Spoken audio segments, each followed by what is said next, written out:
আসসালামু আলাইকুম। আপনি দেখছেন ইজি হিসাব মডিউল পরিস্থিতির। তো এর আগের ভিডিওতে আমি এই সফটওয়্যারের ড্যাশবোর্ড এবং কিভাবে ক্লায়েন্ট অ্যাড করবেন, কিভাবে সাপ্লায়ার অ্যাড করবেন সেটা দেখিয়েছিলাম।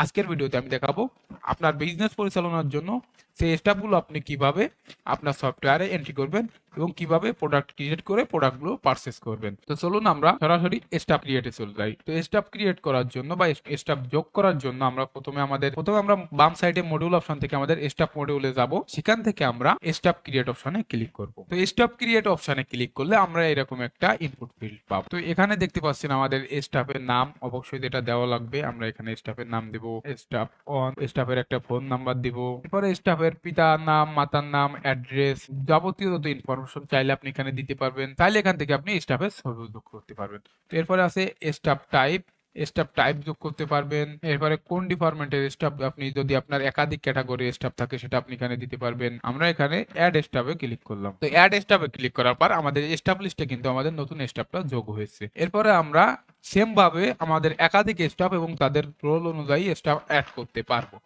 এরপর আছে স্টাফ পেমেন্ট।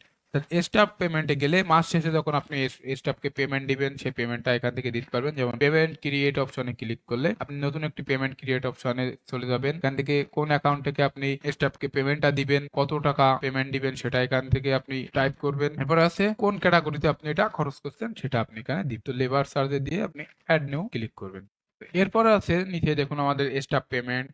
স্টাফ পেমেন্টে পেমেন্ট ক্রিয়েটে গেলে আপনি স্টাফ ধরে ধরে পেমেন্ট করতে পারবেন। এরপর আছে স্টাফ স্যালারি।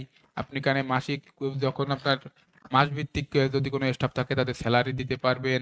স্টাফ অ্যাটেন্ডেন্স, এখানে আপনি স্টাফদের অ্যাটেন্ডেন্স দিতে পারবেন, অ্যাটেন্ডেন্স রিপোর্ট দেখতে পারবেন। আপনি এখানে মাস অনুযায়ী স্টাফদের অ্যাটেন্ডেন্স দেখতে পারবেন, চাইলে তারিখ অনুযায়ী আপনি স্টাফদের অ্যাটেন্ডেন্স দেখতে পারবেন। স্টাফের ডিপার্টমেন্ট করে রাখলে আপনি স্টাফের ডিপার্টমেন্ট অনুযায়ী আপনি স্টাফগুলো দেখতে পারবেন।